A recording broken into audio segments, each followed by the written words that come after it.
So our next panel will focus on an interdisciplinary approach and how it can offer us solutions to urban agriculture and also support local food systems. To explore this really interesting topic, I'm excited to welcome to the stage Austin Chikwendu, Kia Williams, or as she is known professionally, Chef K of Shaleafa's Kitchen, Kate Urbank of Food Rescue USDC, and Mark Bucher of Feed the Fridge. So again, we have to dive right in. I'm so glad you're all here. Wish I could be sitting next to you. So Austin, let me start with you. The COVID-19 pandemic really pushed policymakers to implement temporary changes to nutrition programs to expand food access.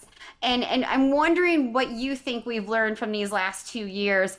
What happens if and when we return to the previous policies that weren't, as focused on creating access?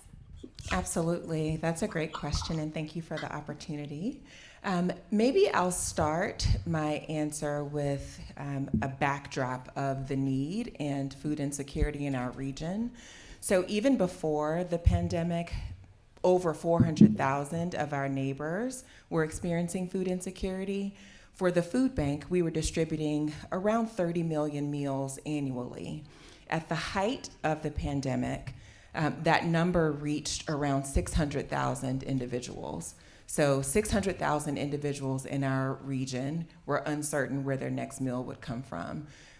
The food bank, the need we saw was around 76 million meals over that 2-year period. Now, that number is around 500,000, so it's gone down a bit, and we're projecting to come in around 45 million meals distributed this year. So, while we're all thankful that things appear to be going in a better direction, knock on something. Sure. I'm knocking. Knocking, yes.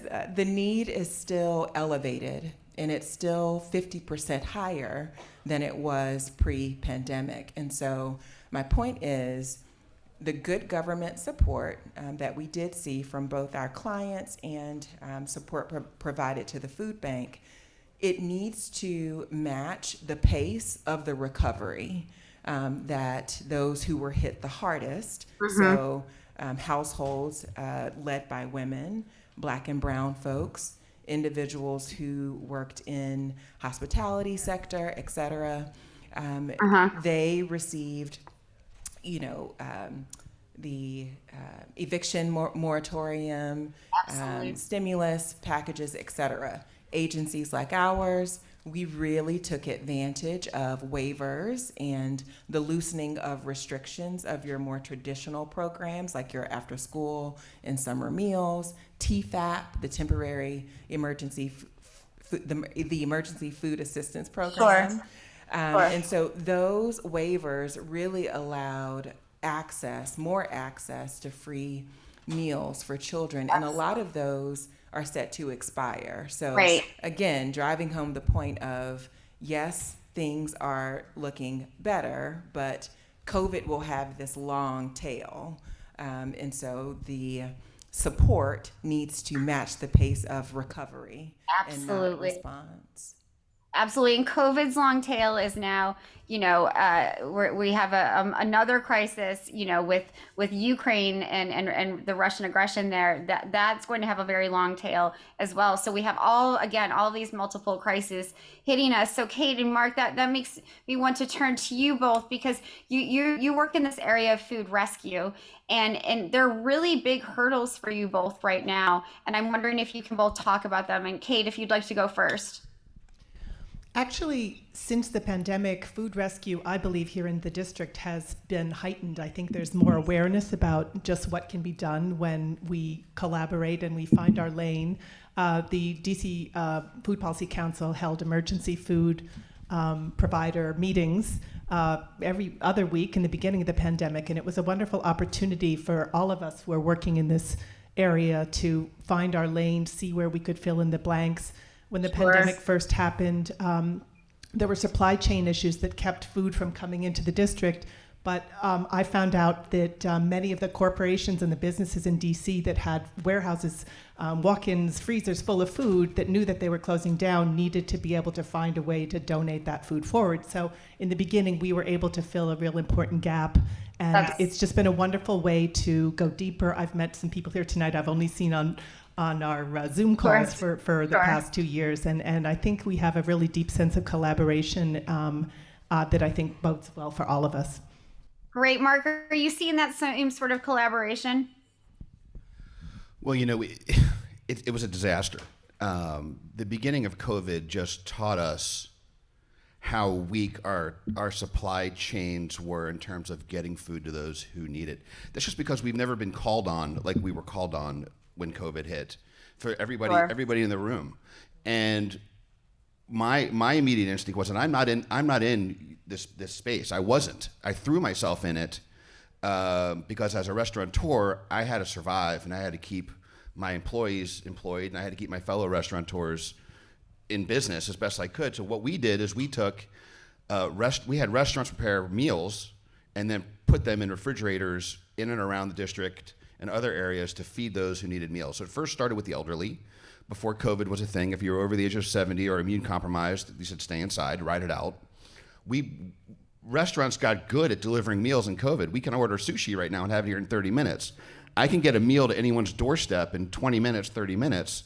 That made me the superhero of COVID because people didn't have to come to a essential area or a giveaway point if they didn't have a vehicle. I got it to them. And we were putting out tens of thousands of meals a week that way with our partners DoorDash, Uber Eats, and Grubhub helping us with drivers as well as 140 volunteer drivers a night to make that happen. No government money, by the way. I didn't have time or the wherewithal or to know about how to get government money. It was like, people, come on. People are hungry, but 5 o'clock, no one's answering the phones. So we made it happen, and we continue to make it happen. We have a series of 29 refrigerators around the city that we fill every day. For those who can't get to the food, we bring the food to them. We also repurpose food waste. So the purpose of your question was, we get calls every day from food banks or farmers that have turnips or green peppers or onions that are spoiling. They don't know what to do with them. We take them in, bring them to our chef partners, turn them into meals, and return them for free to then be given out into the community every day. Absolutely. Feed the Fridge and what you and Kate are both doing is so important. Chef, I now want to turn to you. It's no secret. It's no secret at all that the pandemic has had such an immense and negative effect on so many restaurants and so many restaurateurs and chefs. And I know the meaning of sustainability has probably changed for you from, March of 2020 until now. So I'm wondering how you see food businesses and your business specifically playing a role in the food system transformation that we've been talking about all day. Yes, I feel as though restaurants and restaurateurs can definitely play a major role in sustainability by repurposing food. Our core mission at Shaleafa's Kitchen is the first ever sustainable from scratch kitchen in the city, and how we plan to reduce waste is to reuse all parts of the food. We also give back and feed the homeless on a weekly basis on the access food, so no food is waste. We make everything from scratch using all of the fruits, vegetables, and herbs to make preservatives, shrubs, sauces, so that you are getting quality nutrition and food that is fresh. We work with local farmers. We're interested in finding more farmers as well to work with. We also are working on a program to grow in-house our own herbs, and we make all of our sauces as well. So the major job we found with food shortages and even delivery trucks not even being able to provide access to us in the city, they cut off, so many restaurants, so we had to find other ways to maintain and to get food, whether it was Food Depot or the local food store, or actually going out to the local markets and Whole Foods, but then that drives your costs up. So just working with other businesses that were having an overflow in food. That's how we could all work together and reuse and be more sustainable versus Absolutely. Thank you so much, Chef. I mean, that collaboration, we've been talking about it all day, but the more it can be reinforced, it is so key to all of this. And Austin, if I can come back to you, I mean, partnerships and collaboration is such a big part of reaching more eaters with access to healthy foods. Can you talk about how that works from your perspective, how that collaboration works and what needs to be done to make it work better? Absolutely. At the food bank, we are broadening our strategy, if I can use that word. Emergency free food is what we've done for over 40 years. But we're understanding, as all of you do, for sustainable change and real economic participation, that food alone is not enough. And so we have taken the step of Food Plus, and that is just what you've described, collaboration. It's how can we bundle food with other services? How can we co-locate food with other services that also target the root causes of poverty? And so whether it's Food Plus Health, where we're more intentional about the type of food distribution locations that we recruit, or Food Plus Housing, Food Plus Workforce Development, it runs the gamut. And then the only other comment I'll make is greater coordination. There's a lot of great work taking place in the district. There's an abundance of funding, so ensuring that the funds are routed appropriately to the program folks, to the folks on the ground, but then also that there's better coordination amongst all of the players.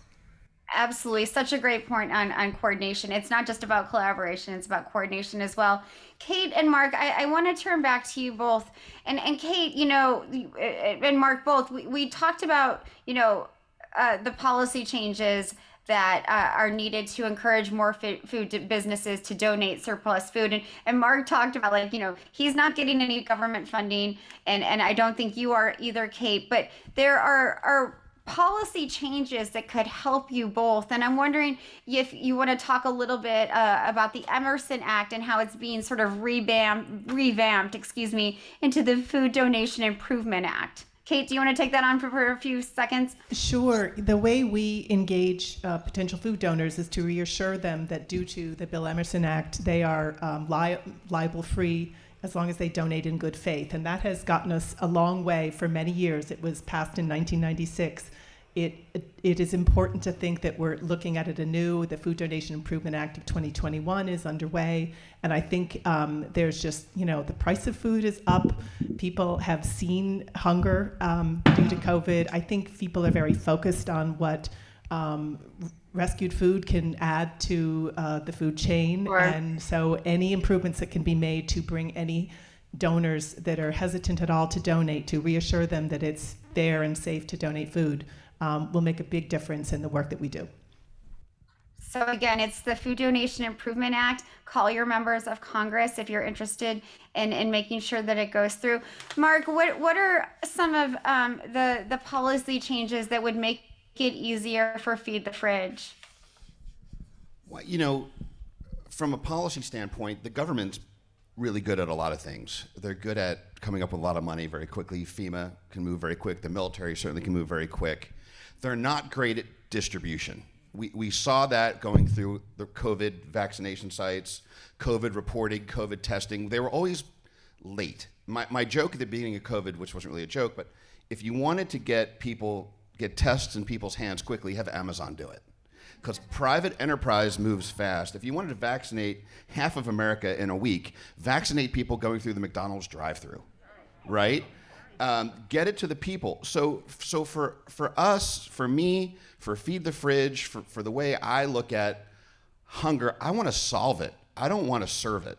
I want to make sure hunger goes away from our communities by providing an ecosystem using fresh, nutritious, agriculturally responsibly grown ingredients that we're all talking about here today in a way that can be packaged in a meal that people can eat. One of the challenges we saw at the beginning of COVID was we were at the food banks. We were at the famous USDA dairy boxes, which had the cottage cheese and the cheddar cheese and the gallon of milk that were given away in the middle of August, we would be there giving out meals, and we would see gallons of milk and cottage cheese on the sidewalks afterwards. And we would go to the folks that were organizing the event and said, "What's with all the stuff on the sidewalk?" And they said, "Well, I guess people didn't like it." And we're like, "Well, what are we doing?" So we then went and started talking to people and started asking what the problems were. Sure. And I'm going to get through this really quickly, but we saw a need that food banks, to a certain extent, not yours, but food banks, we would all give canned goods, right? At school, your teachers say give canned goods to food banks. We learned that 8 out of 10 people getting canned goods at food banks don't have can openers. And they don't have pots and pans or kitchenware to cook it in. So we've made arrangements to donate $100,000 of these utensils to our area food banks today. Congratulations. But that's how we look to solve a problem. Let's get the tools in their hands. And the cooking classes we talked about, policy could be to help that. Policy could be to help fund that. Absolutely. We need policy that gets better tools to people. Chef K, I want to end with you. 1, you're an amazing chef. 2, you have been so generous to this event, to UDC, where your daughter takes classes, and you've been so generous to Food Tank, and I cannot thank you enough. I want, because Mark just mentioned that so many people don't have the ability to cook, to prepare food in their kitchens. How do we get more creativity around people in kitchens? And how do we make sure that they have access to the resources they need, whether it's a working stove or the kitchen utensils and pots and pans that they need? What sorts of things will help make that move forward? Well, the first thing is definitely education and enlightening people about the materials, far as fresh fruits and vegetables, and what they can do in the kitchen to be more sustainable. And then comes in policy on how we can create kitchens for people, for children that are of age, and be able to teach them so they can learn how to cook and provide for themselves. We have to create more programs that give back, and they're educating a mission and a cause for healthy food systems, for sustainability, and for healthy mindsets, because it is a collective thing. We have to look at it as a whole of holistic health, and for our wellness and equality of health around the board.